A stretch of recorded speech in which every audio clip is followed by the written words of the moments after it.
Phone tapping కేసుపై హైకోర్టులో విచారణ జరిగింది. ఎంక్వైరీ కొనసాగుతుందని హైకోర్టుకు ప్రభుత్వ లాయర్ తెలిపారు. అయితే ఇప్పటికే సర్కార్ కౌంటర్ దాఖలు చేసింది.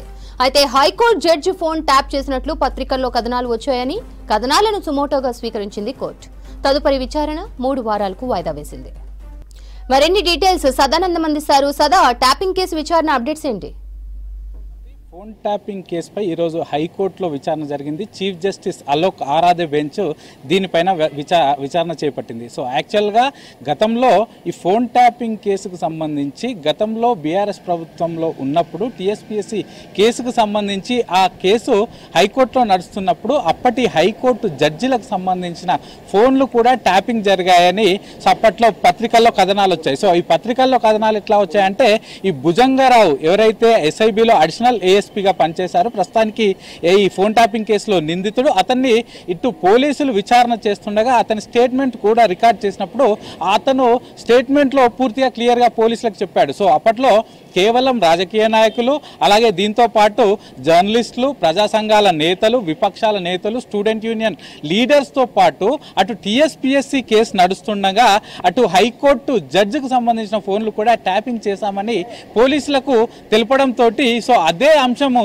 చాలా అన్ని పత్రికల్లో కూడా వచ్చింది. సో దీన్ని సీరియస్గా తీసుకున్న హైకోర్టు సుమోటోగా తీసుకొని లాస్ట్ మంత్ జూన్ 4న హైకోర్టులో దీనిపైన విచారణ చేసింది. సో అప్పుడు కూడా హైకోర్టు క్లియర్గా చెప్పింది, ఇది ఫోన్ ట్యాపింగ్ అనేది జాతీయ భద్రతకు సంబంధించిన అంశం, దీన్ని సీరియస్గా పరిగణించాలి. ఇటు కేంద్ర ప్రభుత్వంతో పాటు రాష్ట్ర ప్రభుత్వానికి కూడా అప్పట్లో హైకోర్టు నోటీసులు కూడా ఇచ్చి దీనిపైన కౌంటర్ దాఖలు చేయాలంటూ కూడా చెప్పింది. సో దీనిపైన ఇప్పటికే రాష్ట్ర ప్రభుత్వం కౌంటర్ దాఖలు చేసింది. తిరిగి ఈ రోజుకు విచారణ వాయిదా వేయడంతో ఇవాళ తిరిగి మళ్ళీ హైకోర్టులో విచారణ జరిగింది. సో ఇప్పటికే రాష్ట్ర ప్రభుత్వం తరఫున దీనిపైన కౌంటర్ దాఖలు చేసింది. అలాగే ఈ కేసును సీరియస్గా తీసుకుంటూ రాష్ట్ర ప్రభుత్వం దీన్ని విచారణ చేస్తుంది. దీనికి ఒక స్పెషల్గా టీం కూడా ఏర్పాటు చేశారు హైదరాబాద్ పోలీసులు, వాళ్ళ ఆధ్వర్యంలో దీనిపైన విచారణ కూడా జరుగుతుంది. ఇప్పటికే ఈ కేసులో 4 నిందితులను అరెస్ట్ చేశాము. దీంతో పాటు చాలా వరకు కొన్ని హార్డ్ డిస్క్లు ఫైండ్ అవుట్ చేసి వాళ్ళు ఏవైతే ధ్వంసం చేశారో వాటిని ఫైండ్ అవుట్ చేశాము. కొన్ని టెక్నికల్ ఎవిడెన్సెస్ ఇంకా సేకరించాల్సి ఉంది.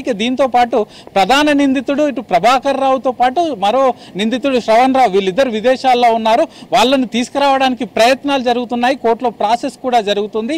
ఈ కేసును సీరియస్గా తీసుకునే ప్రభుత్వం విచారణ చేస్తుందంటూ కూడా హైకోర్టుకు ప్రభుత్వ తరపు న్యాయవాది ఈరోజు తెలపడం జరిగింది. సో దీనిపైన విన్న హైకోర్టు ఇప్పటికే కౌంటర్ దాఖలు చేశారని వీళ్ళు చెప్పడంతో విచారణ మరో 3 వారాలకు వాయిదా వేసింది. ఇక మరోవైపు హైకోర్టు కూడా మళ్ళీ రీఇటరేట్ చేసింది, ఇది కేసు జాతీయ భద్రతకు సంబంధించిన అంశం, అలాగే ఒక వ్యక్తి యొక్క ఒక పర్సన్ యొక్క ఆ ఫోన్ను ట్యాపింగ్ చేసి అతని పర్సనల్ వ్యవహారాలు వినడం అనేది పూర్తిగా తీవ్రంగా పరిగణించాలి. అది కూడా ఈవెన్ హైకోర్టు జడ్జిలను కూడా వదలకుండా వీళ్ళు ట్యాపింగ్ చేశారని వార్తలు వస్తున్నాయి. కాబట్టి దీనిపైన పూర్తి విచారణ సీరియస్గా చేయాలంటూ కూడా హైకోర్టు ప్రభుత్వానికి సూచించింది. శ్రవంతి.